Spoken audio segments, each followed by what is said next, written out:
So I guess I'll go into some things that I found helps me. Is that well, I read somewhere that we're kind of like houseplants. Need water, need sun, need to be out in nature. And I try to do those things regularly, and I do find they help. Meditations for self-reflection. It's good to notice what you're feeling.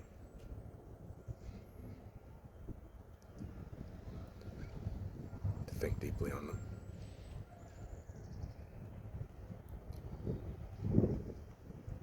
I like the peaceful parts of the nature, like the birds chirping, the wind blowing. You can probably hear kids screaming.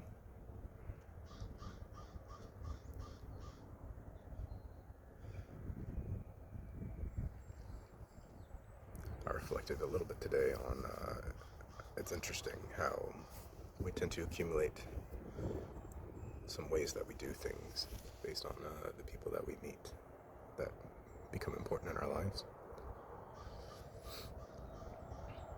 I used to drink a lot of coffee. I only drink about one a day now, but I've also taken up drinking orange pico tea, which I didn't really like very much, but someone I love very much, she really liked tea, and I've been emulating the way that she told me that she likes hers, and I've been drinking it that way. It helps make me feel close. I don't know if that's right or wrong, but it's comforting to me.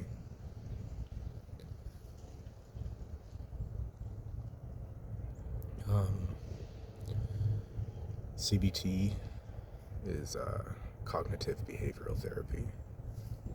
It can be helpful short term.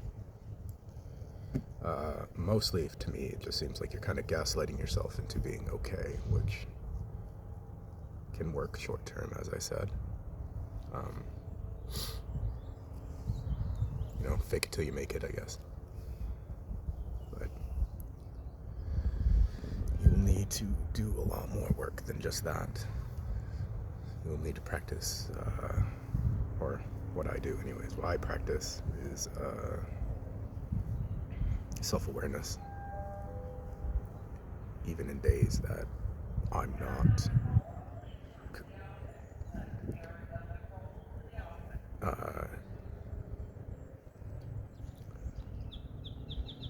lost train of thought.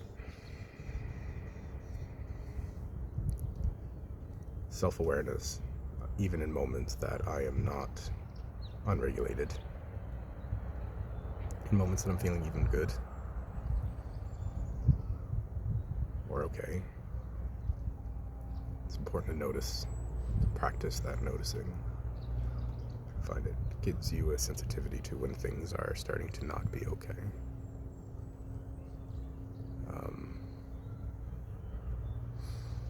Emotions are not something that you can generally run from.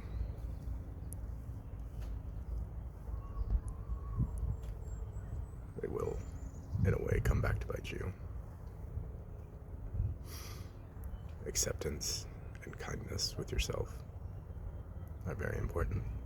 And I know that's very hard because we as a people tend to be very critical about ourselves.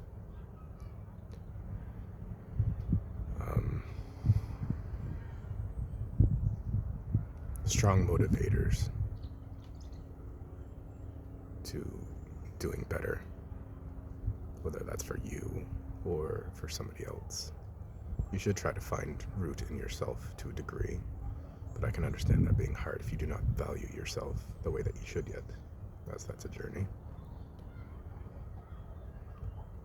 Find something to drive you forward.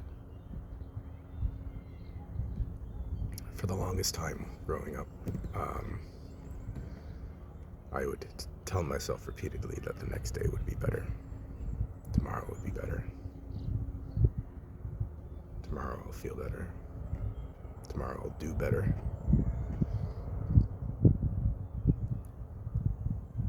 Sometimes I would. A lot of times I wouldn't. Um,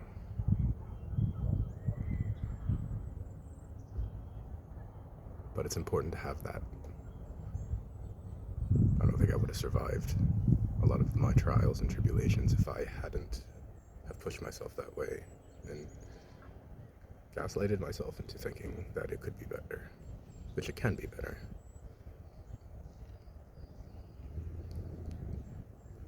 And I have had good moments in my life, ones that I did not fully appreciate until they were already done.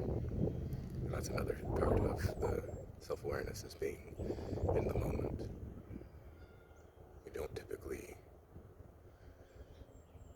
know what we have or know to enjoy it fully until it's gone. And that can be a problem. Enjoy things for what they are.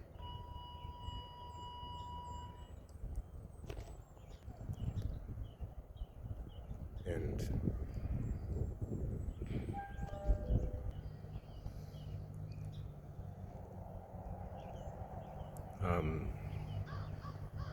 but anyways, I know it's really hard, or so many people preach it, like drink water, exercise, get out in nature. But it's true.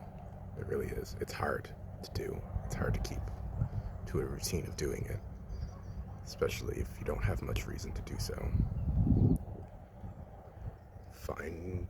You gotta find what drives you, and these small changes to your life will help. They won't necessarily make everything better, but they will make it less hard.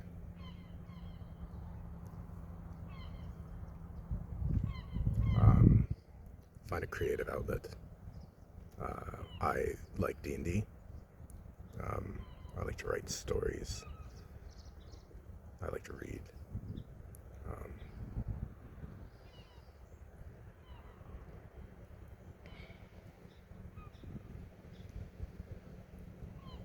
It's important to find something that you can do creatively that you enjoy.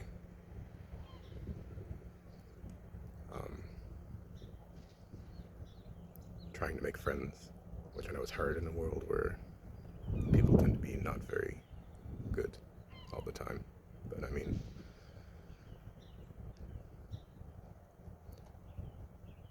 people all have their own struggles. And it's important to try and get an understanding of that.